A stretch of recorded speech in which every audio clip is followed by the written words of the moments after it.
Which one were you? I'm the youngest, man. You're the youngest. Word up. And were you an attention kid? Did you want attention as a little kid? Nah, actually, I was good, man. I got mad love from the family, my big brothers and sisters, man. I got all the attention. They couldn't go nowhere without me. You know what I mean? I was spoiled. But I was kind of doing my own thing, man. I played sports since I was small. I was in the band when I was small. I was in all kind of, after school activities. Just trying to, stay busy, man. But, I definitely ran in my brothers and sisters' shadows, though. Were any of them into music as well? All of them, man. Everyone was into it. Yeah, no doubt. What about with rap? My oldest brother, Ronnie, big up my brother Ronnie. He went to school. He played music, played the piano since he was small. Went to school for it. Long story short, he wound up with Curtis Blow on tour. He played the synthesizer on Dollar Bill, y'all. Dollar Bill, y'all. Okay. That's actually my brother saying that, Dollar Bill, y'all. Really? What? Wait, That's what's my your brother's brother, name? Ronnie Griffin. You know what I mean? His last name's Griffin. Yeah, Yes, you didn't know. Yeah. But yeah, man. What? And the influences that was passed down, man. Like my older brother, Stevie Blas, he played the saxophone, so I picked up the saxophone. I heard you play like 11 instruments. Is that true? Close, man. You know what I mean? Like I play the piano with one finger and I layer it and it sound like Stevie Wonder came through. But I got an ear for I got an ear for music. You know what I mean? But wait, did you play the drums on Know the Ledge? I played the drums. Yes, sir. Yes, sir. Okay, we'll get there. Hold on, we're gonna get there. I know you got to hit stuff. Okay, Yes, so sir. when did you Yes, start? sir. When did you start getting serious about the music thing? I think since I was young, man, because of the influences around me, my oldest brother was already out there in the mix. My brother under him, Stevie Blast, that's the one that plays keyboards, move the crowd and all that for me back in the day. Again, he played sax. My sisters sang, so I was always around music. And, back then coming up as a kid, if it wasn't Michael Jackson or, Stevie Wonder or, Kool and the Gang, we was always influenced by what was going on, and we wanted to be stars, at a young age. I know at least I did, man. But was there any sort of like park scene though in Long Island? Like Long Island's yes, different. sir. There Yes, still sir. was. Oh, big time. What man. was the park I was scene? in a little hood, man. Wine dance. Big up to my people out Wine Dance. Wine man. dance. You've told me about Wine Dance before. Yeah, Crime dance. If you will. I didn't even know if y'all knew. That's what we call it, crime dance. I lived there man. for a little while. Wow. Next door to a chop shop and a whorehouse. Okay. Watch it, safe, nigga. You people gonna be coming looking for you, baby. Hey, yo, but it was like being raised by a village, man. It was a small hood, but everybody knew everybody. Things still popped off, man. But it's what made me who I am. Do you remember who the DJ was at the park? Yeah, it was a few, man. We had DJ Pleasure, big up Pleasure. That was one of the first cats I remember. Nelson PR, another cat I remember. Then after that, it just went crazy. Breeze, Maniac, Dr. Say. List goes on, man. And that's another thing about the town. It was flourishing, man. From sports to music to, everybody trying to come up, man. And it kind of who else is from Wine Dance from sports? Was anyone who popped off? Yeah, we had this brother named George Cooper, fullback for the football team. He went to Ohio State, then he went to the pros, man. He hurt his shoulder, dislocated his shoulder, so it slowed him down a lot, man. But some good things came out of there, man. As far as inspiration, man. So I owe a lot to that, man. And at what age did you start getting serious about rhymes? I always thought I was pretty good, man. But I think like 8th, 9th grade, man.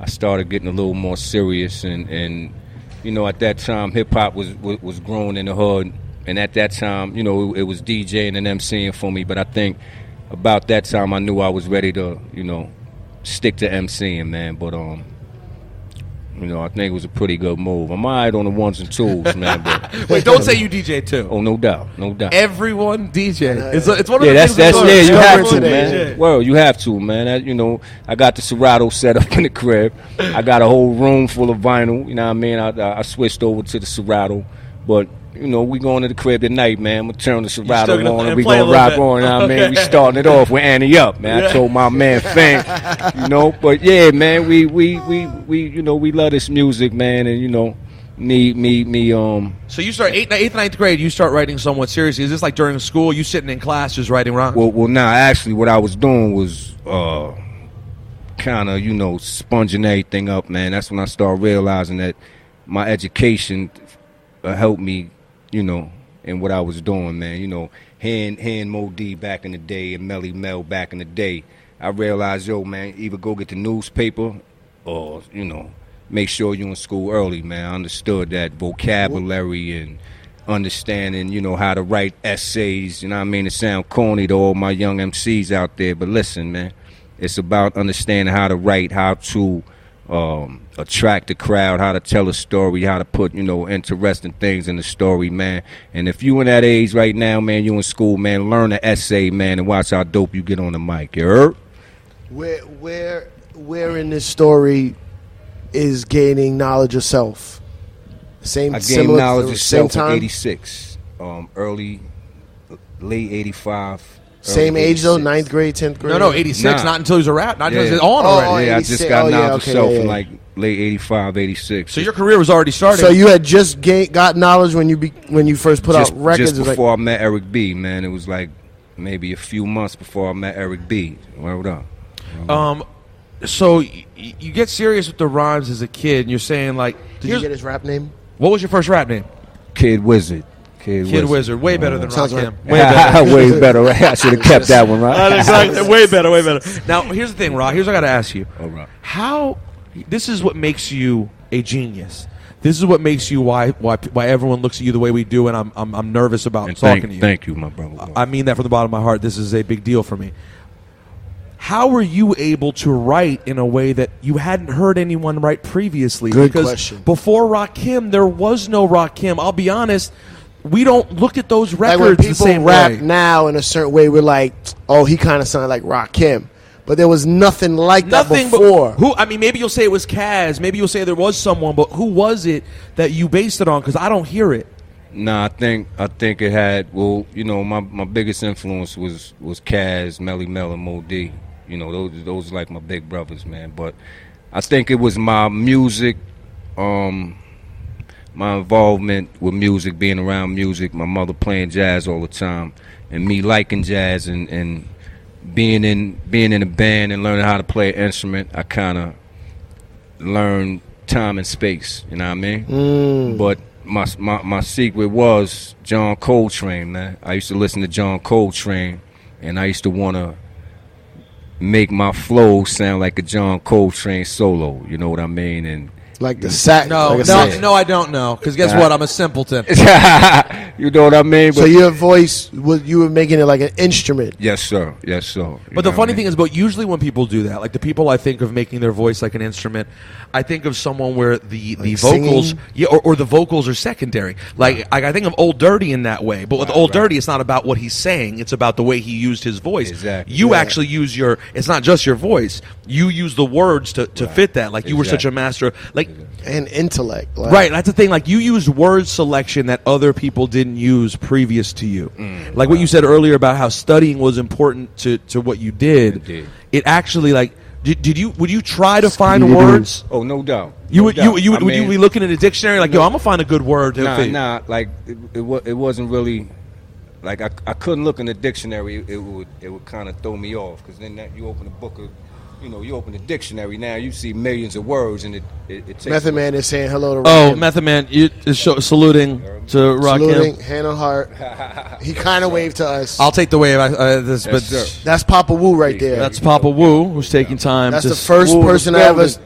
Papa Wu's the first person I ever heard speak at a 5% rally. Wow. Really? Papa Wu right there. But by the way, this is a great moment. Yo, there's 1,000 niggas with meth. Yeah, that's Method Man. It's Method Man at a New York show, and there's Rick Ross as well.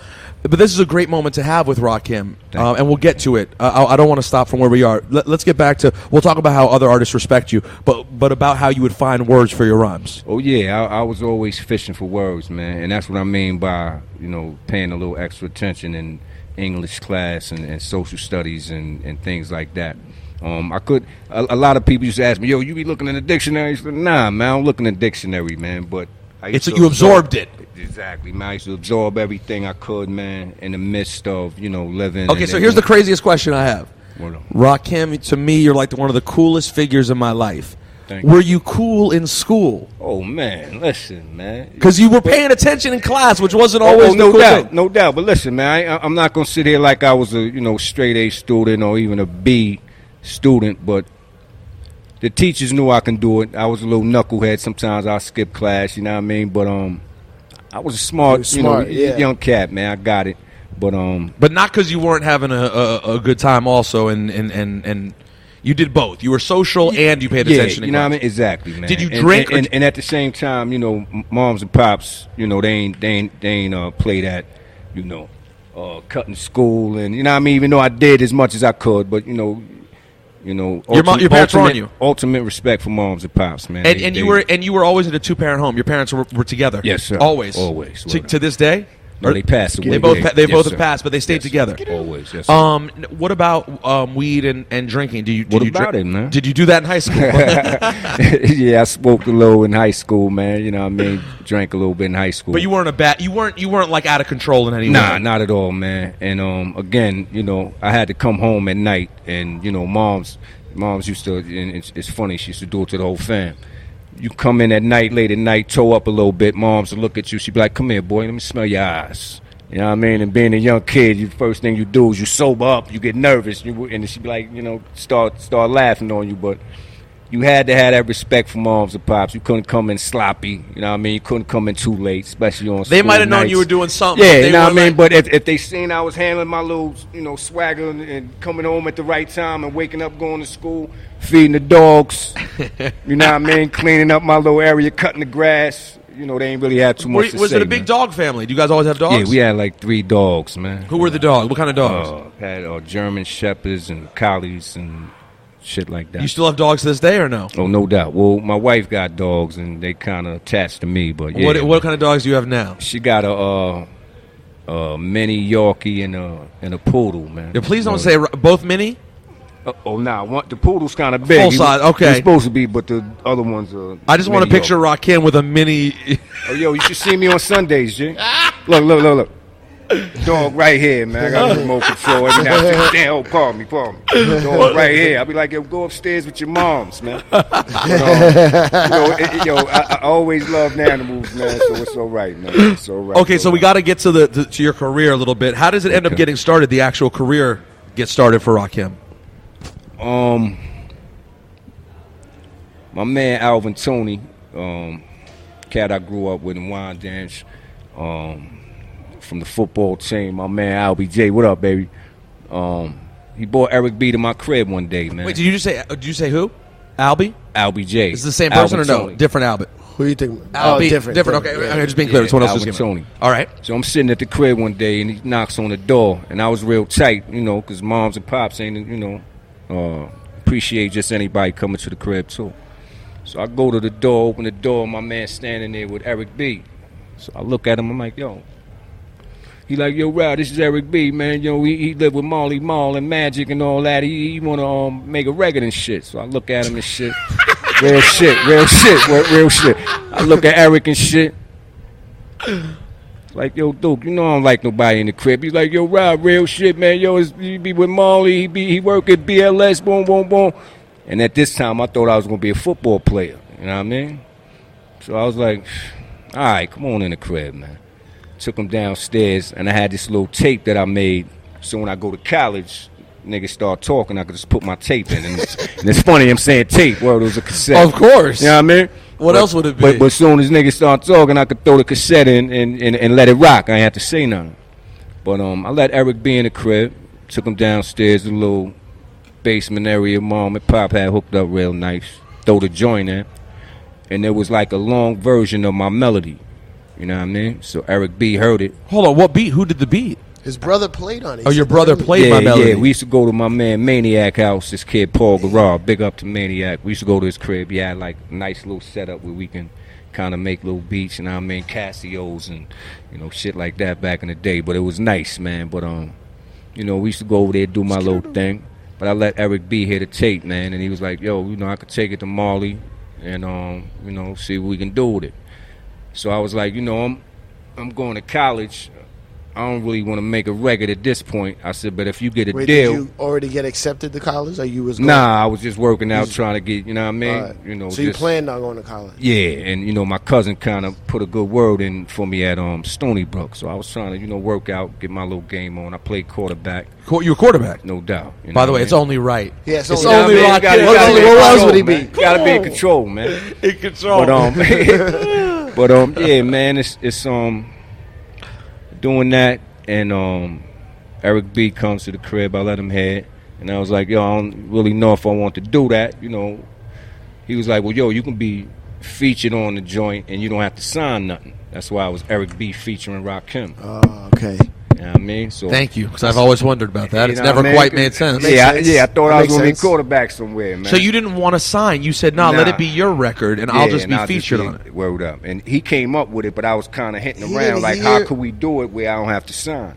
And he was like, well, you can just be featured on the joint. And he never heard anything before that? Eric B?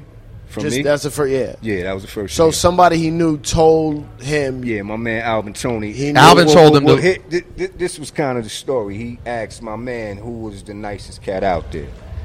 Yeah, I remember. I heard him tell this. Yeah, and he brought him, you know, to the crib, and you know, the rest is history. So man. he thought you were. So there were people already, even from very young, who thought you were really nice. Yes, sir. Yes, sir. And they would tell you like, yo, you're really good. Like, this is really good. No doubt. But you had no plans on even pursuing. Nah, I didn't think it was. You know what I mean? I didn't think it was that good, and worth pursuing. Do you remember the first time you then heard Eric B as president on the radio? No doubt. Wait, Eric B for president is the record you made? Yeah. And My Melody on the B-side. You put My Melody on the B-side, correct? Right. So you kept My Melody. You went Eric B for president, or Eric B as president, is it true depending you which recorded president. My Melody sitting on the couch? Just like this. And it was funny because Marley Marl kept going. The mic. Marley Marl kept saying, yo, Ross, stand up, man. Give me, I need a little more energy. I said, yo, if I stand up, it's going to sound the same way, man. Shit, it don't matter, man. And, he looked at me, he was like, all right. So we did a couple more takes, and it was the same shit. Turn up the bass, check out my, and I had a crazy nasal tone. Turn up the bass, check out my melody, and I said, man. He was like, yo, man, you sure you don't want to stand up? I was like, nah, I'm good, man. So how old? 18? 17. Word up. So MC Shan comes to the joint. Okay, of course he did. So he was like, yo, Shan, take over the session and shit. So Shan come in, press record. I start rhyming. Turn up the bass, check out my melody. Shan hit stop. And I guess Marley already told him, yo, try to get him to rhyme. So Shan hit stop, turn around. He said, yo, Lord, yo, God, won't you stand up and, you know what I mean? I was like, yo, Shan, man, Marley already tried that, man. I said, yo, this is it, man. This is it, man. I said, yo, it ain't that I'm sleepy or high, man. This is the way I rhyme, man. So, we went through it a couple more times, man, but I stuck to my guns and did what I did. And long story short, we did a show after the song dropped with Juice Crew, and I'm walking up to the back door. I see MC Shan, Magic, Allah Bless the Dead, and Marley. So I'm walking up to the door, and I see him, and they was like, yo, God, we get it, man. We get it now, man. You know what I mean? After it came out, and it kind of did what it did, but, I'm glad I stuck to my guns. Which one took off first, My Melody or Eric B's president? I think the president kind of. That moved more. That's the first one I heard. And you heard Marley play it first, or Magic? Actually, Teddy Ted, Special K. Oh, shout out to Awesome too. They were the first ones you heard play. No doubt. And did it say, now, is this the moment in which you go, oh, I actually may be an MC. Maybe I'm not a football player. Maybe I'm an MC. Yeah, it kind of started resonating at that point, man. And, you can see I stopped growing. And it would have been rough out there, 5'8", trying to be a quarterback. Are you really 5'8"? About 5'8", 5'9". That really speaks to, first of all, okay, here's the difference. I'm close to 5'8", 5'7", 3/4, whatever I am, 5'8", and I am one kind of man. You are 5'8". And you are a different kind of man. I've never thought of you as being 5'8". Like, I'm thought of as short. You're not thought of as short. Because he's a god. Because he's the god MC, the 18. Thank you, man. Thank you. Oh, that's so crazy. All right, so how crazy does the record go in New York? Yo, it was... I mean... Talking to that mic, Rakim. I never thought I'd have to say that to Rakim. But it shocked me, man. I didn't expect to do it to do what it did. You liked it when you did it, right? Or yeah, but... You know, coming from Long Island, you know, so far away from the game, you would think, you know, I didn't know how, you know, the world in New York would take it, man. Right. You know, I'm a humble dude, man. You know, to this day, you know what I mean? I try to stay humble and not let nothing get to me, but recognize my accolades and you know, I respect that. But I ain't think it was gonna pop off like that. That's why I was like, yo, man, you can do the joint, man. I'm gonna go to college. And where'd you go? Where'd you end up going to school? I wound up going to Ghetto USA. No, I know that school. University. Which is? Yeah, you know what I mean? Like, the record popped off so quick. Oh, that you didn't go? Yeah, I had to But did drop he out pay of you high for the school. record? I had to drop out of high school. Oh, you were senior? You were a senior? Yeah. Just like my senior year, Ciph. I was popping that year. Yeah. You know what I mean? did he pay you to feature on the record? Yeah, no doubt. We got paid. You know, we split everything down the middle from the rep. And then and who was who did the original version was on which label again? Zakia, of course, Zakia Records. That's the original version. Yes, and sir. then you ended up, that was a single deal? Oh yeah. And then you signed with 4th and Broadway. Yeah. Kind of moved over to 4th after that. And who brought you to 4th and Broadway? Why that? It was like a merger, because my man from Zakia kind of set that up with 4th and Broadway. I guess he seen that it was probably bigger than what he expected. yeah, like. and passed it off to them, you know, which was a good move, because we went from there to MCA, you know, 4th and Broadway, which is MCA, but we went to Universal after that and kind of moved up. But but you did always stay. Are there some people who always stayed involved in this from the beginning, from 4th and Broadway to MCA to Universal? Nah, it kind of changed as it went on. The 4th and Broadway, I think we did the single with them, and then I think the first album was Universal, Paid in Full. But you know, again, man, it kind of pushed us along. Once we got in 4th and Broadway, it kind of opened everybody's, you know, ears up, and we kind of moved up in MCA. Ciph, I'm going to do something crazy we don't ever do on Juan Epstein. But in fear of at some point he's going to have to leave and we don't get to it, I want to throw this out. Way down the road, we're jumping way down the road, and I don't want to skip all this stuff, but at some point you'd been gone for a while, and it was like Rakim's going to come out with Dre. Right. That's going to happen. Hey, you jumped. I know I jumped, but it's important because I jumped way ahead. But I get it, though. I get it. Rakim's gonna come out with Dre. Yeah. I buy a fucking bootleg. There were many of them. New York to Cali. Right. From New York to Cali. Dope fucking record. Right. There are these Dre records that supposedly exist between Rakim and Dre. What actually happened? Was that ever actually going to happen? Yeah, I went out there, was working with him and everything, and got a little timely, and you know, Dre had a lot going on, and after a while, I was like, Dre, look, man, you know, I've been out here for a while, bro. You know, now this is unusual to hear, Rakim, because you are generally known as the one who's slow, and I say that with all due respect as the greatest of all time. But you are generally known as the one who might not, you know, might be a little late. It might take you a minute. Yeah, but it was Dre. You're saying, and that's funny. That's funny. And not, you know, not to put it all on Dre, but you know, he had a lot on his plate, I guess, man. And this is around '94. Around there? Nah, this is 2001. Oh, this is that much later. 2002. But I was hearing this in the '90s, even that this was happening. I think that's when he first mentioned it. He first mentioned something in like the late '90s. Okay. They asked him who would he like to work with. Yes, I heard that. Yeah, you know. What I mean? Not '94 though. Hold on, do you remember the record New York to Cali? Yeah. Was that a Dre record or no? Nah. It was not. That was something that. A joint I was working on that didn't make the album. Okay, kind of put it out later on, but yeah. And so this is after the album Book of Life. Yeah. Okay, this is after that. Yeah. So you were out there. Yeah. And the process was just slow. Yeah, man. You know, he had a couple people on the label, and again a bunch on his plate. So it got to the point I was like, look, Dre, man, I appreciate, man, the opportunity and all that, man. I said, but listen, man, I'm going to go back to New York. And he was like, Rob, man, you know, give me a little more time. You know, that's why I knew it was, you know, he had a lot on his plate or whatever, man. But gave him a little more time. It still ain't worked out, man. I came back and kind of started over, man. But big up to Dre, man, and good luck with everything in the future, man. So there was no hard feelings. You just didn't. Nah, not at all, man. He did some good Dre's things. a billionaire, right? Oh, no doubt. Okay. No doubt. It worked out. It worked He out. said, "Good luck to Dre." He's listen. a billionaire. No. You know, It worked out for him. Things happen every day, man. Right. Things happen every day. Luck doesn't straight But things exactly. there are Rakim Dre records somewhere. Yeah, there's a few. How many did you guys get done? But the thing is you know, me and Dre may have only did a couple, but there was some other producers. Battle Cat, people like that. Nah. The all them Mel Dre Man. dudes, Mel That's what I mean. Mel Man, Battle I Cat. didn't get a chance to work with Mel Man, man. Scott Storch. It was a bunch going on. Nah, Scott was. doing the Dre. Yeah, that was kind of like around the time where they kind of split up. So Right. Scott was at the studio a couple times. We kicked it, and we was like, yeah, you know, I can't wait to. And I ain't see Scott no more. Another very important question that takes us back a little bit. The What's on Your Mind story. Is that a real story or is it just a straight up fantasy story? You're on the train. Sorry, it's Rakim.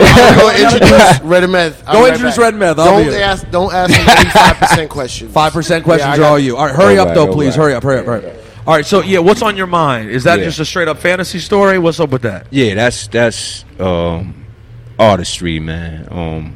That's what we used to call lady songs. You know what I mean? Songs for the ladies, things like that. But that mahogany, it's some of it's how I feel. Let the rhythm hit 'em. I said before I let this Fifi I get. Fifi is actually my wife's name. So it's hidden truths, you know what I mean, inside now, but most of it's artistry. How long have you been with your wife? Since 9th grade. 9th grade. 9th grade. Wow, that is when I was with my ex-girlfriend in 9th grade. Your ex-girlfriend. And we had a hell of a run. We made it till we were 20, which is a pretty good run. No doubt. This is more impressive, though. You're talking about 30. You're talking about 30 years. 30 something. Well, 30 like, something. like she remind me all the time. 30 something. 30 something. But it's a beautiful thing. Well, man. Black don't crack. You guys look fantastic. Thank you wouldn't even know it was 30 something years. Thank you, baby. So I don't want to get completely lost here. What's your favorite one, man? They're favorite song. The favorite one, man. I think over the years, recently, I'll give you a second to jog your thoughts. Recently, for me, and by that I mean the last 10 years or so, I feel like my favorite has become I Ain't No Joke. I don't know why. I don't know if it's from a DJ standpoint. I love cutting it up like it's a good record to bring in. The first video I remember is Microphone Fiend with you kicking over the letters and shit. But I Ain't No Joke has become one that But at the same time, if someone put a gun to my head and was like, what's the best Eric B. and Rakim song or Rakim song of all time, I might end up saying Know the Ledge, which is the Juice soundtrack. Yeah, but which one for you is the one that stands out the most? It's funny, man, because like myself, I like songs that people probably never even heard. Believe me, I heard it. What is it? I like the joints like Punisher. Lyrics of Fury was my favorite too for a long time. Yeah. And then it became it's funny, but the 18th letter and Saga Begins. That's a good one too. When I'm flowing, Pete Rock, that's my dude on that Saga. It's been a long time, but yeah, guess who's back? I mean, and then I'm gonna have to say, Know the Ledge, man. You know what I mean? That joint right there, it just worked out perfect. You know what I mean? It was funny. They called me up and told me about the movie. They let me sit down and watch the movie before it came out. They let me know they wanted me to do the soundtrack. So I went and checked the movie out, which was dope. And I had put this record aside maybe 4 or 5 days before that, the bass line to Know the Ledge. You had found the bass line? Yeah. You know what I mean? So I put it to the side, not knowing, what I was going to do with it, but I know it sound dope. Like, let me put this to the side. Went and seen the movie, came back home, went straight in the little pre-production room I had at the time. And the first thing I did, I had a stack leaning on the speakers, and the first record that I pulled out was that bass line. I put it on, doom, doom, doom, doom, doom. It's crazy. I said, yo, this is it right here, man. Added a couple things to it, and everything just worked out perfect. So you produced Know the Ledge? Yeah, no doubt.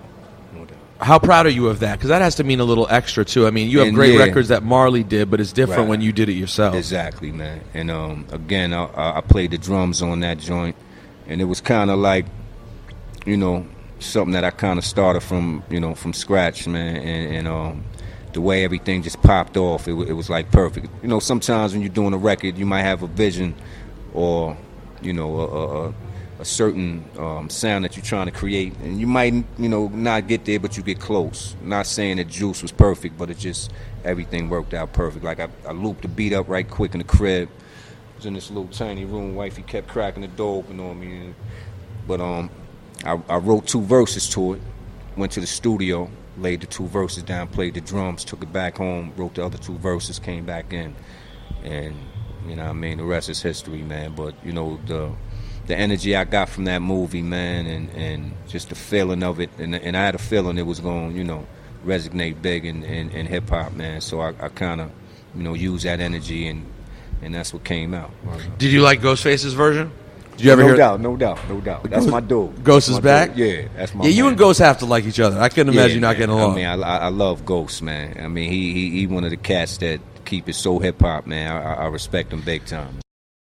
So let's take a moment to talk about that. The people, you know, you've continued to be a fan. This is your culture. I mean, it may be weird for us to understand because you helped create the culture and you're the flag bearer and the standard, but you're a fan of it. Yes, sir. So I want to throw some names at you and tell me any interaction you had with these people and what it was like with you. Okay. And I'll start with Biggie Smalls. Did you and Biggie have much interaction?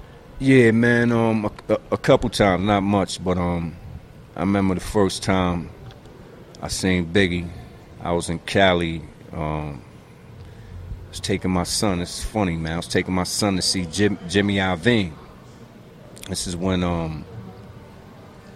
Time Warner was trying to cut ties with Jimmy Iovine's label because of all of the controversy. Yeah. Mm-hmm. So he was trying to hire some young artists, and heard my son can rhyme. My oldest son, Talmel, had him rhyming since he was like 4 years old. So I take my son out there to see Jimmy Iovine. Later on that night, I think I was taking my son to the movies, and I'm walking through the lobby. I look over. I see about 5, 6 cats. I could tell it was New York, but I ain't see Big yet. You know what I mean? Okay. I could tell it was New York. I'm in Cali. I could tell it was New York. But I look. I'm like, all right, New York in the building. I look back. Big had his back turned. I look again. I'm like, yo, hold up, man. All right, yeah, this is New York. That's Big right there. You know what I mean? And as I'm looking, my son, when I look back, my son damn near out in the street. Yo, so I called my son back, and as I'm doing that, Big turned around. Then he was like, yo, peace, man, boom, boom, boom. Went over, you know, gave him a pound. We exchanged respect. What did he react like to see you, though? Because the same way you're my hero, you are Biggie's hero. Wow. And even though Biggie's all of our hero, it's crazy to think about. He's younger than you. Wow. He looked up to you. So I didn't know that. I mean, like, what did it feel like? Do you remember? Did it feel like someone who admired you? Oh, like, no doubt. And I didn't expect that because, you know, again, man, I'm a humble dude, man. I try to, you know, take it as it come, man. But you know what I mean? When I look back, he was like, yo, peace, baby, boom, boom, boom. You know, I walked over. You know, I felt nothing but love. You know, he let me know how much he appreciated what I did for hip-hop and all that. Asked me what I was doing. Told him I was, you know, out there seeing Jimmy. So we kicked it for a quick minute, man, and I bounced off, man. But, yeah, man, I definitely felt the love, and I'm sure he felt, you know, the mutual respect from me as well. Did you have now? Speaking of Juice, did you have any interaction with Tupac? Yeah, we met a couple times, man. It's funny. The first time I met Pac was back in the day. We was on tour in Florida, and we pulling into the arena, and there's some cats standing out there with this big Rakim poster. So, you know, we stop. and we opened the door up, and it was Digital Underground before they popped off.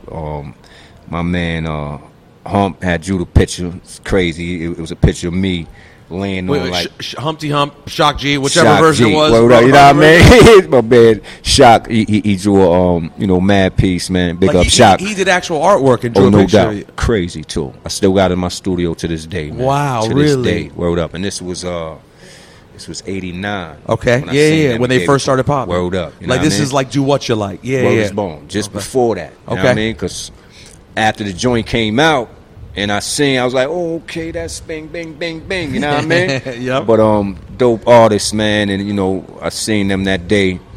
I extended the love, got them passes, introduced them. I'm sure they probably knew, mad people already, but I made sure I got them passes, bought them in the joint. Just man. out of respect, because you love that they drew a picture of you, they just showed love. Yes, sir. Yes, got sir. it. Okay. And Pac was there then. Yeah, no doubt. And then did you get to meet him around Juice also? We met again. I didn't meet him for the Juice joint. I met him like a couple years before that, and then we used to speak on the phone through a mutual friend when he was in the studio. He used to call my crib. What would he say to you? What would he call you about? First time he called, it was just, yo, Rob, man, what's going on, man? You know what I mean? Yo, I'm up in the studio. I was like, Pac, peace, man. Just the what's good rhetoric, man. You know what I mean? But he was up there doing his thing. And we just spoke for a brief minute. I told him, do your thing. And I was like, yo, we got to get in the studio together. And every time we see each other or speak to each other, because we spoke more than we seen each other. But it was just that love, man. I knew, what he stood for and what he was, trying to do, man. I loved, the conscious movement. I love MCs that was bringing that, man. So I had, nothing but respect for Pac. And let's keep going. What's your relationship with Hov? Oh, Hov, man. I don't hang out with too many cats, man. As far as entertainers, man. But Hov is one of the cats I got a lot of respect for, man. Watching where I came from with hip hop.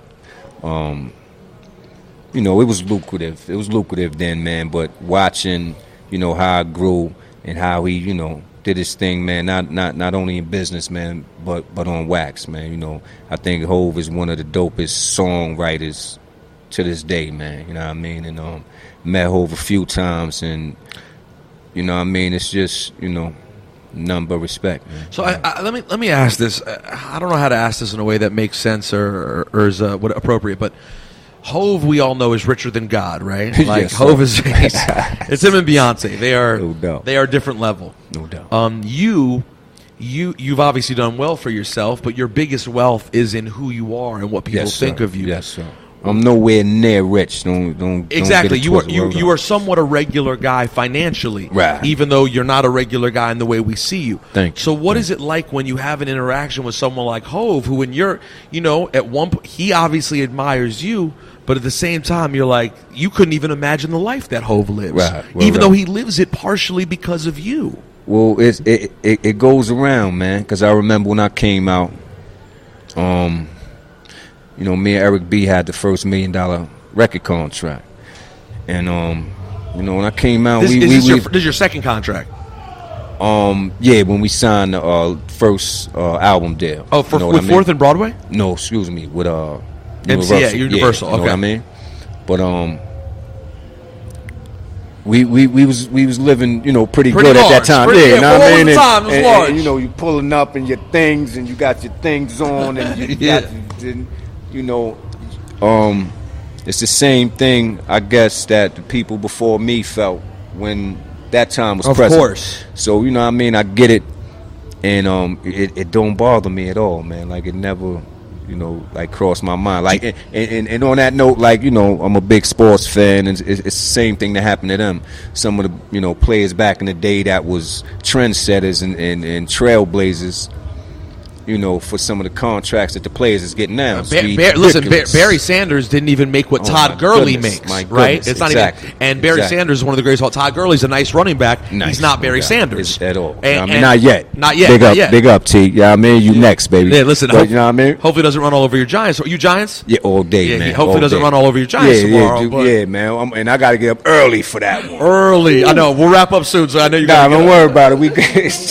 I got to just stay up and not go to sleep to catch that one. Yeah, no, I'm a Redskins fan, so I want to get up and watch it tomorrow and see what happens too. Yes, sir. But what about Eminem? Man, it's funny. I just played the freestyle he did last night. Well, he didn't do the freestyle last night. I just played it in my crib. His new record, yeah. M is a beast, man. You know what I mean? I respect M. And again, man, he's still on fire. He did a little joint where he was dissing Trump. And he said something about what's her name? Querum from ESPN. Molly Karam. Right. Karam, you know what I mean? And M is a beast, man. Has he ever reached out to you? Have you guys talked? Have you and them met? Yeah. Did he shout you out in his Oscar speech? Yes, sir. He shouted you. And have you guys met? Yeah, we met a few times back when I was out there with Dre. We did a couple magazines together too. You know what I mean? You never sat in the studio. Have you ever rapped in the same room or no? Nah.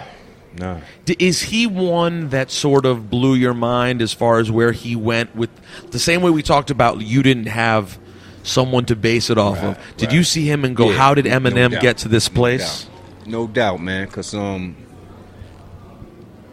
he you know, M. He made the right choices in what he did, man. You know, not only is he nice, but he made choices where we couldn't get mad and couldn't deny him of what he was doing. You know what I mean? He didn't try to be nothing, you know, that he wasn't. He let us know who he was off the rip, man. And at the end of the day, it's a crazy talent, man. And you know, consider him? You consider him the names we just mentioned: Biggie, Tupac, Hove, and Eminem. That's where y'all went? That's where we went. That's where I decided to go. Are all four of those names that you think about in your top 10? Do you think about a top 10? You're so many people's number one. Or I don't. I like so many different artists for different things. I never really, you know, categorize, you know, top 5 or top 10. None of that, man. You know, I was just talking to Billy and Dance. Like, those is two of my favorite MCs all the time. Fame and Dance, yeah, of course. You know what I mean? And you know, again, you know, I got crazy respect for Hove. I got mad respect for Ghost. It's like, you know, I love and I'm a fan of hip hop so much. And knowing how difficult it is to rate talent and artists when they don't do the same thing, you know what I mean? I don't try it. Yeah, I don't try it, man. I just appreciate, you know, what I like. And have you spent time with Kendrick Lamar's music? Yeah, no doubt. What are your thoughts on Kendrick? Kendrick is nice too, man. And to be a young cat and to still have some of the, you know, some of the traits that lyricists love, man. You know, I respect that, man. You know, and word up, big up, my dude. Keep doing what you do. I love to hear young cats spit fire. Word up. Now, Ciph, here's where we went. We talked about how he feels about some of the greats of all time, interactions he's had with them. Okay. I asked about what's on your mind. We talked about the history of Know the Ledge. Okay. We didn't have any 5% talk. All right. We didn't talk about None of that yet, bro. We didn't talk about album cuts off of Paid in Full or Follow the Leader. So wherever you want to jump in. I did when I was A&R, and there was an engineer. His name was Eli. Yeah, Eli Two-Ball. Who you shouted out. Rakim shouted him out on record, I believe. And I was like, a couple days, we were working with him a couple days. It was like, Eli. And I was like, yo, there's no way he was like, yeah. I was like, holy shit. Like, and Cara Lewis was Nina Sky's agent. That's right. So it was like, I felt connected to Rakim in a way that nobody else could, you know what I'm saying? Yes, a lot of people have had Cara Lewis. Just a little, I just want to delve into a little bit, because you, Wu-Tang, and the 90s, you know, Poor Righteous Teachers, what led me into the path of gaining knowledge. Like, how did you get into it? It's kind of, it's kind of like at first I remember being a young kid. Me and my man was walking to the park. And try to make a long story short, we walked to this park. There was this brother out there that was kind of stranded, and he needed some money to get back where he was going. And he stopped me and my man, and we mad younger than him, you know what I mean? But he was like, yo, my man's, you know, I'm out here, you know, I live in such and such, trying to get back home, I ain't got no money. And me and my mans, we got candy money in our pocket. We got candy money in our pockets. Like a couple bucks. Yeah, you know what I mean? Yeah, we looking at this dude like, I know this dude don't think he going, you know what I mean? Yeah. But yo, he seemed so sincere, and he started speaking, and me and my man looked at him, and after he finished talking, look, yo, I got $1. You got $1 for me? Yeah. You know what I mean? Gave him some money because he was so sincere in what he was saying. We believe he ain't had no money. Right. So we made sure, you know, we gave him enough to get back home. Years later, I found out that he was righteous. You know what I mean? Mm-hmm. When the guards came in Wild Dance High School and started speaking, I remember sitting there like, that dude was talking back in the day. You know what I mean? Because it was scarce in Long Island at that time. But from that to hearing a couple guards building in the school, you know, I knew that was for me. And you know, I quickly stepped in the Cipha and just started, you know, paying attention. Walked right to, you know, one of the head guards at the time and said, yo, I need knowledge of self, man. And, you know, the rest was history, man. And that was like late 85, just before the winter. Late 85. Just before. And you come out in 86. And you end up coming out in 86. Word up. My Melody. You understand how crazy of a year that is to get knowledge. No doubt. Why is that, Ciph? Because that 85% is like the 85. Dumb, deaf, and blind. Right. So you become in 5% 85. And you know what I mean? Crazy. It definitely, you know, helped me a lot, man. Before that, you know, not to be on no, you know, I was a little gangster, but, you know, I had gun charges since I was 12. You know, wifey, she was with me since I was 11. She'd tell you, that's my son right there. I had gun charges since I was 12. So, no, I know I needed something. To, you know, calm me down, man. Just before that, I thought it was Zulu. And shortly after that, luckily, I heard one of the guards building in the hallway.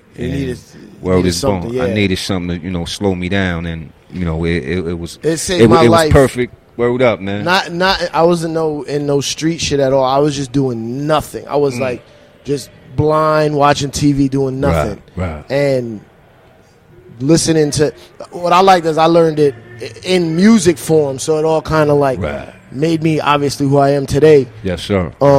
So you know, thank you for helping me in an indirect way. Oh, no doubt, where do you rank Rakim among the artists who drop 5% lines in music?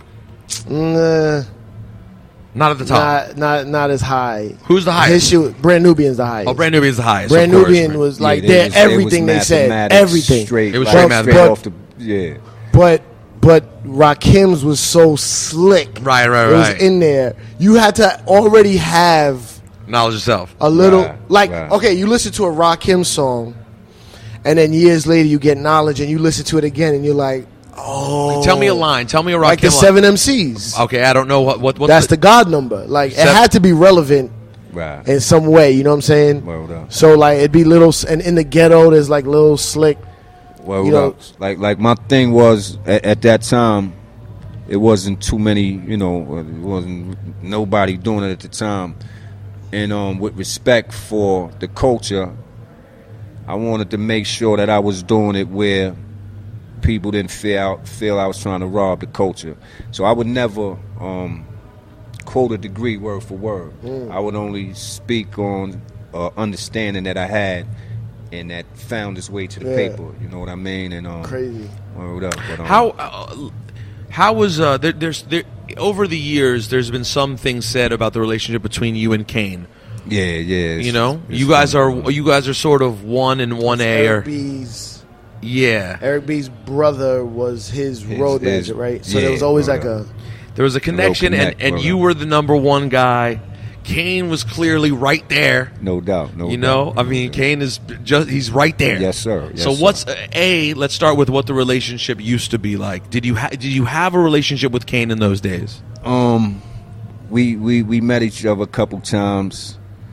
I remember we met at this I think it was a Def Jam party, and I think him and Biz joint that just came out.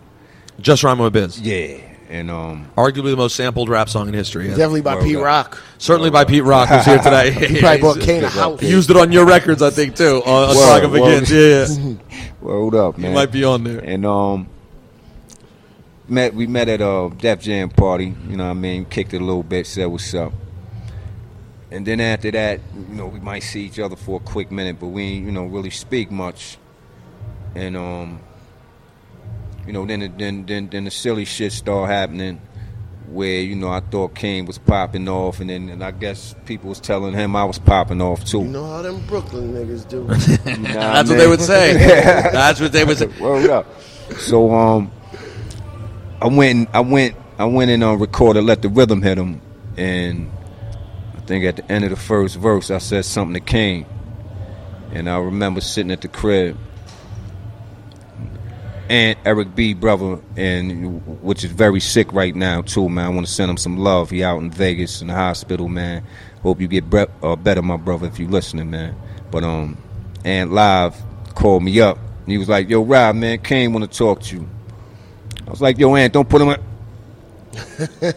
Kane's like, "Yo, Rob, I just want to, you know, holler, man." But, you know, we kicked it for a minute. He was like, "Rob, listen, man. Ant just played me the record." And he said, "You know, I want to let you know, it ain't no beef. You know, people be trying to gas the situation and things like that. But he was like, you know, it ain't no beef, bang, bang, bang." So I went back and took his name, you know, and everything off the joint. But, you know, coming up, you know, again, man, I try to be humble as possible. But Kane, you know, was one of the MCs that was a problem. Because he was that good. Yeah, you know what I mean? So it was all just, was it all rap? It was just straight rap. Yeah. Rap. Y'all both being too good at the same time. Word is born. And you know what I mean? Being young and so different. That too. Word up. So, you know, being young and cocky, you know, I used to kind of look at him, you know, out the side eye a little bit. You know what I mean? But you know, recently, man, like, you know, you almost have done 1 million shows at this point. Yeah. You know what I mean? And, you know, like you know, a couple years ago, man, we sat down, man, and, you know, I got the utmost respect for Kane, man, and you know, we kick it down on a mature level, man. Just like EPMD, you know, when I see them now, you know, I got the utmost respect for them. Was it at some point not good with EPMD? And back then, it wasn't really good with too much of nobody, man. Really? Outside your own crew? It wasn't a problem. It was just testosterone, man. You know what I mean? A lot of that. Being young and just... Were you... I mean, I don't know how to... You weren't very social, like, you didn't really hang out much, right? Like... Yeah, you know, I tried to stay, you know, clear of a lot of industry things. Because you wasn't part of no... Like, you could have easily been in the Juice crew through the Eric B. Marley. Exactly. Like, you weren't down with any crew. You were just Eric B. and Rakim. And really, Eric B. seemed like he was down with all them people. So it was really just Rakim. Right. You were kind of on your own. And do you think that was part of it? People thought you wanted to be on an island? Did people think you thought you were better than them? I hope not, man, because it wasn't really about that. It was more like me just trying to, like, stay normal and keep my sanity. You know what I mean? Like, makes sense. Yeah, I never wanted to appear better than nobody. No, you know what I mean? Again, if anything, it was just, you know, young, egotistical MC. You know what I mean? Knowing that, you know, I was kind of doing my thing, but, you know, and even more than that, I think that was hip hop then, man. It was you know, chest out, you know. It wasn't as friendly as far as a lot of groups, you know, collabing. You know, that kind of came after that era. Yeah. Why no? Were you asked to be on Self-Destruction? Wow, y'all been doing a little homework. Oh, we do this. We do this a little bit. We've been doing this. No, we don't have this. Is nothing. That's all here. That's all here. That's all here. Yeah, because we don't write any of this down. This is just shit we want to know. We want to know. But that's a good question, man, because I felt the way. I ain't gonna front. I felt the way. Well, you weren't asked? Yeah, you know what I mean. And I felt thought you No. Well, the Kane story is that Kane wasn't in it, but that he showed up to the video, but he wasn't on the song. Right. Yeah. But I'd never heard about whether. How did that happen? I think Eric mentioned it in something. Well, how did you ever ask or Nah, talk to KRS about it, or Let's call D Nice. Nah, I kind of just, I had to let it go. I wasn't on no like, you're supposed to call me or whatever. I just, I definitely felt the way, man. But that was KRS record, and that was another MC back in the day. Like Kane. Yeah, he's on there. He's you know up what there. I mean? It's, it wasn't no disrespect back then, but I could tell that there was a little tension like between me, Kane, KRS, and a couple cats, just because G-Rap? we was. Now me and G-Rap, I took G-Rap on tour with me early in the game. That's my little brother. You know what I mean? Like I never felt nothing from him. You know what I mean? Like Because it's always the talk is always Kane, Yeah. KRS, G-Rap. G-Rap, Rakim. Like that's Those are the core that's four. that era that changed everything. The way people rap. Yeah. no doubt. There's no big up G-Rap too. There's man. no Big Pun and there's no Eminem without G-Rap. I mean that's sort of the way that went. Did you ever meet Pun? Yeah, no doubt. I met Pun at the Apollo, man, and it was crazy. That's the first day I met DMX too, and we all met at the same time. And I just remember telling both of them like, "Yo, man, I got mad respect for y'all. Keep rocking." And hopefully we can get at it in the future, man. Word up. I gotta ask you, this has got to be crazy. Ra, you got to be around. I'm not gonna ask your exact age, but you got to be around 50, right? Not yet. Damn. Hip-hop age is slow. You're still not 50. Not yet, man. God damn. 40 something. I'm in the high 40s though, baby. 47 is not bad, yo. All right, so here's the thing. You're in the high 47 is 40s. not All bad. right, yeah, Good. it's Five- good, you're in man. the high 40s. I'm real close to that, man. So you're in the high 40s. Yeah. You started popping when you were 17, 18 years old. You've been thought of as like the best in the game since your mid 20s. Mm-hmm. I don't know how to ask this in a way you can answer, but like you've been thought of as like a sort of godlike character more than you were ever thought of as a regular person. That's fucking weird. Like crazy. you're a regular dude, right? Like you got a real wife. regular, though. Like, you I'm go real you go to the regular. bathroom. You're a regular guy. Real regular, man. But people like us who are pretty accomplished in our own ways freak out when we meet you. Yo, man, it's So a blessing, man. how do you compartmentalize it though to stay normal so you don't get gassed? Because you've never Rakim, since the second I met you, when I first got up here, you've been nothing but kind and regular every time. You knew All my day. name after a couple of years. You've No always doubt. been a really I regular told you, guy. Man, when y'all was popping off with that real shit, man, yo, we was tuning in, and we had hope. We had hope, man. You know what I mean? We ultimately failed you. We I mean, had hope, the game baby. is still struggling. But how do you compartmentalize it and not become a dickhead? I mean, there are Yo. people much less accomplished than you who become dickheads, and you've become this. You're still this regular guy. How do you do that? I think moms and pops, brought me up good, man. My pops is my hero, and my mom, she always, stayed in my face, stayed in my ear, and I just appreciated them so much and respected them so much. I always wanted to impress, man, and it just kind of rubbed off. I had kids at a young age, so I had to. How many kids do you have, bro? I got 4, man, and I had 2. How many here tonight? 2. Just 2 of y'all tonight? That's my youngest son, Jabbar, right there. Okay, Jabbar. And I Jabbar know you. my daughter somewhere. And my daughter. What Alright, no doubt. what But yeah, were your just- parents around to see yeah, they your success and my father passed in '88. oh, so he just Yeah, he caught like some it of just it. He caught popped some up. of it. Yeah, man. But he didn't know that you became the greatest of all time. Yeah, Nah, I right? don't think so. But he saw that you were big. He saw that you popped off, though. And, one of my dope memories of chilling with Pops and sharing that moment with him was at Nassau Coliseum.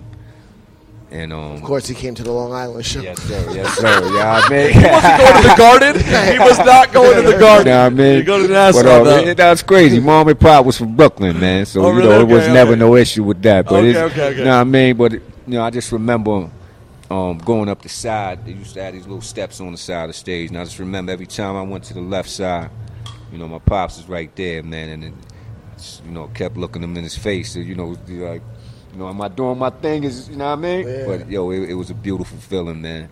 You know, he passed in '88. Did it throw you off? He passes right in your prime. Was that tough? How tough was that? Man, it crushed me, man. I kind of didn't want to do nothing for a long time. And he must have been relatively young because you were young in '88. You were in your mid-20s. No, but he's the youngest of 5, remember? Ah, but you're the youngest of 5. So what was your dad, in his late 60s maybe? Well, he's 58. Oh, so he was still young. Yeah, he was young. Hold up. And you know, it crushed me, man. And it's hard to get back on the horse, man. But like my pops was so influential in all of us being a part of music. He managed my older brother, Ronnie, until he took off. My older brother played with Mighty Sparrow. Remember Mighty Sparrow back in the day? From there to Orange Crush Band to going on tour with Curtis Blow, and he did so many other things. You know, my pops was influential in that. So knowing that, you know, he liked us being involved in music, you know, after a while, you know, time healed a little bit, and I met this kid named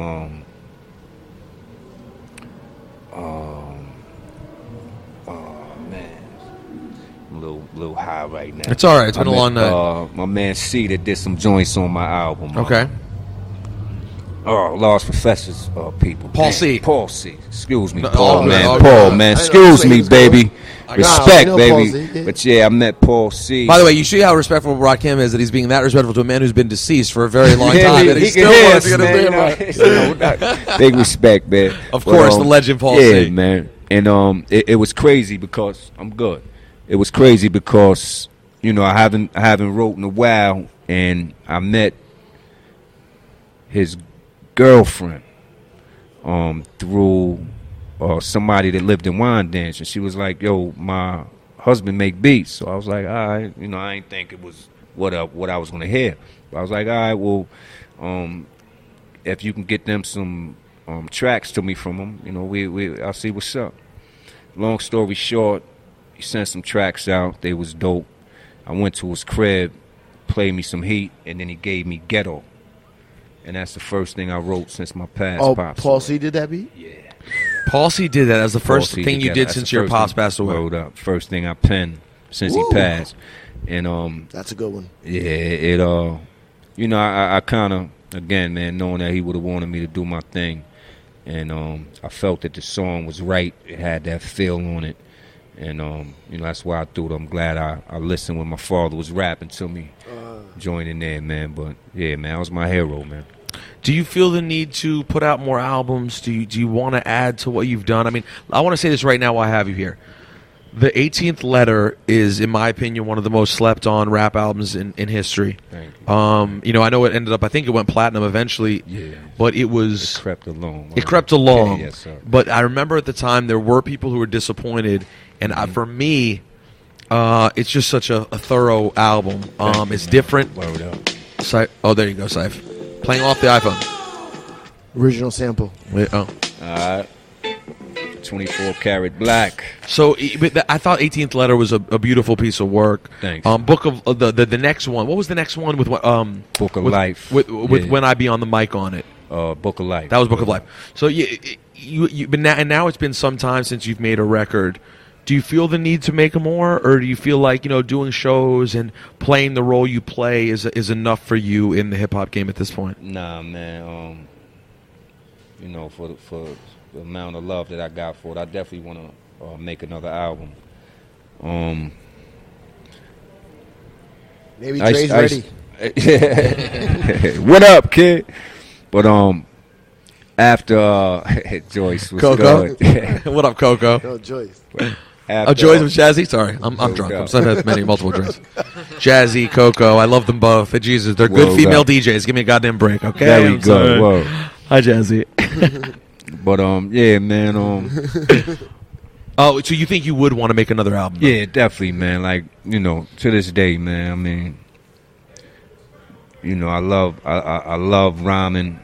You know, I love writing. You you know, and to this day, I feel I got a lot more to say. And yeah, man. What else? I got too much. What else can he say? I know he said enough. I got too much love for music, man. So I'm gonna sit down. I spoke to a few people, a couple producers, man, and you know, if it's just for, you know, Rakim fans alone, man, I would love to kind of end the legacy off right. You know what I mean? Even the way De La did it, another Long Island group. Of course. The way De La did La, it what recently, they did like a crowdfunding thing, right? Like a Kickstarter. Kickstarter joint. And then they it made did great. It did more. They got a bigger budget than they've ever gotten from the fans. and then it did well. And then it goes directly to the fans and sold after that. Like, And then it sold, and then they were at the White House last night.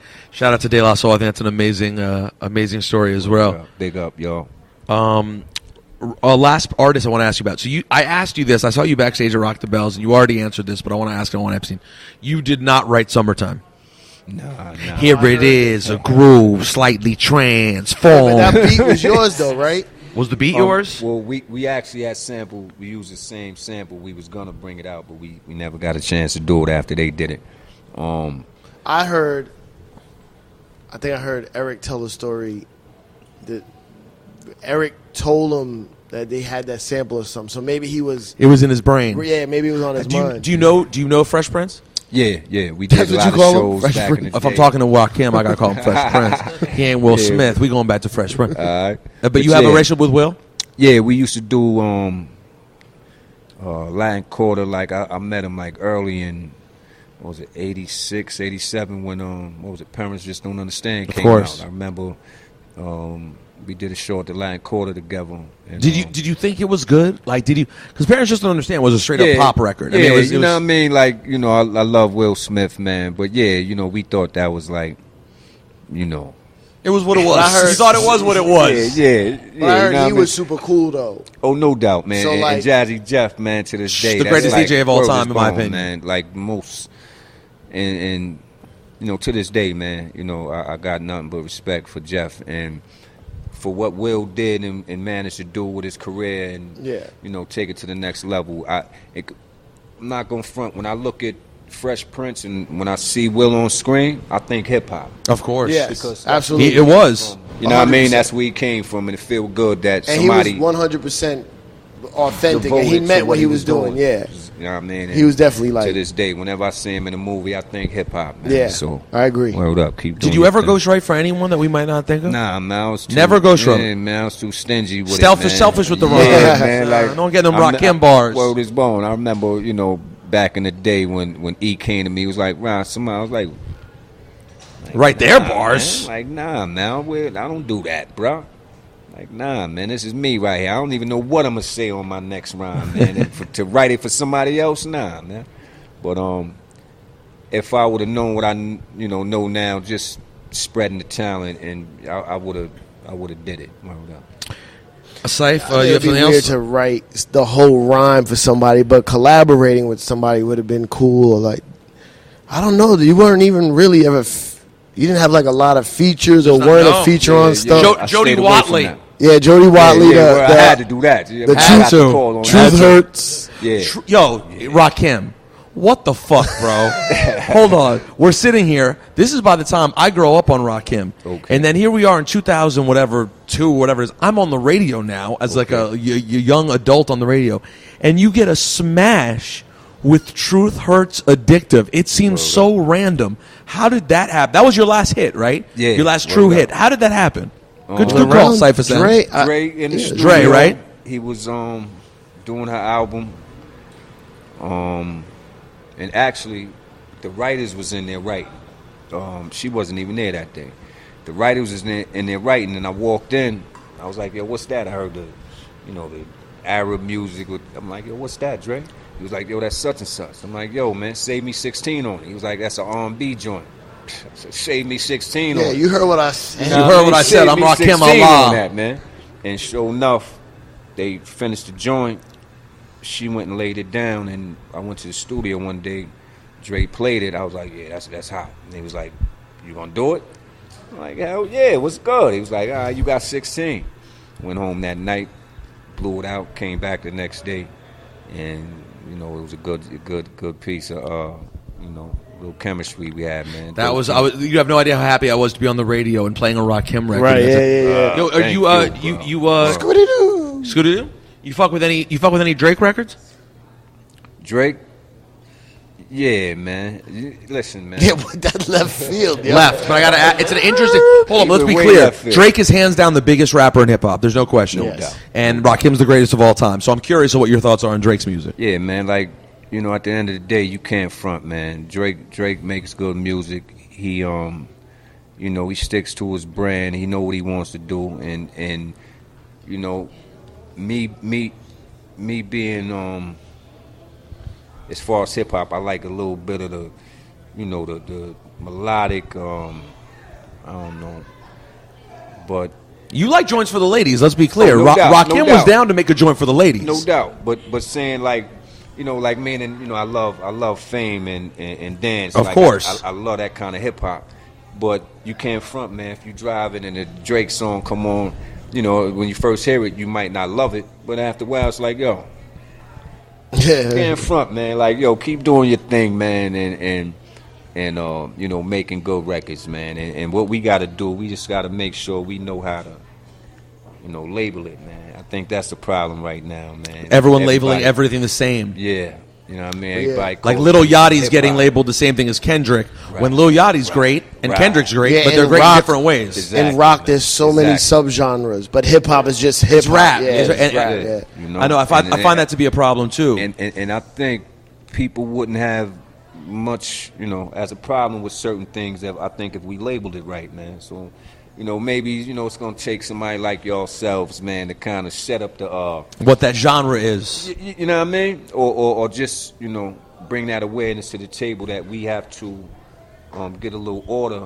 in the game now. We grew a lot since, you know, 70, you know, 69, 71, 72. Like, hip-hop's grown, you know, so much since then. I think we just need a little, you know, some superior cats that can oversee the situation, and we got to start shaping this thing into, you know, what it's supposed to be, man. But it's not gonna happen unless, you know, it has to be somebody that's well respected in, you know, the hip hop game. You cats been holding the torch. Wow, that is very And- kind. If yes, I find sir. that person, I'm going to tell you because it can't be me who you're talking End about. it right there. You know what I mean? And End you it know, right now. I'm going to end it right It's now. not gonna get any better than coming from y'all, you know. I mean, people listen, man, and y'all been again holding the torch that people know if y'all say something. Rakim, I want to say something very clearly. Yes, sir. Looking you in the eye. No doubt. If tomorrow I interviewed Barack Obama, Right. it would be tied for the greatest day of my life. Wow. Okay? Shit. No, I'm being dead ass. We've interviewed Hove. We've interviewed Eminem. Wow. I've sat next to the greatest athletes of. This means the world to us. Thanks, we have you. been real You talk, you man. are. I appreciate that. From all. I can't describe what you mean to our. No matter what happens with my career, if one day you see me hosting the Tonight Show on NBC, All right. I want you to know that I will still hold this moment as the greatest moment for me Yo, to thanks, sit and man. talk to you about our culture. This I mean, is thanks, Pete. Word up, man. I mean, the fact that you know my name is the greatest thing in my I'll career. be like, yo, Pete Rose, what up, Yo, man? that's the greatest. That is the greatest thing in my Rose, what up? career. Yo, his daughter, last show we did, the last bachelor ceremony in Jersey, his daughter was like, yeah, my dad's a fan of you. I was like, what do you mean? What do you mean? Like, how? It doesn't even make sense to us, Rob. Yeah, man, like you. listen, man, like, you know, again, man, being a fan, man, and, you know, we got radio personalities, man, and y'all authentic, y'all been real with it, y'all well respected with it, and, I mean, and the way y'all do your thing, y'all right here capturing everything, man, we got much respect for Well, we just care about the it. way y'all do it and present it and give it to the world. The reason we started this podcast was to try to document moments like this, and the dream was always you. Don't worry, we're not going to retire. Even though we finally got you, we're not going to quit tomorrow. Yeah, No but doubt, we no could. doubt. Yo, thanks for that love. Word up. Rakim Allah, thank you more so much. Likewise, man. Thanks for the welcome, Matt. And y'all keep doing what you're doing. And Cipha Sounds, I want to say something to you too. Pete Rose, one love, baby. Thank you. Ciph. Yo, I need this. Yes, sir. And Peace Cipha, I want to say God, something to heard you. me? Cipha, I want to say something to you also. Word up. Go fuck yourself. What? Me? All right, good night.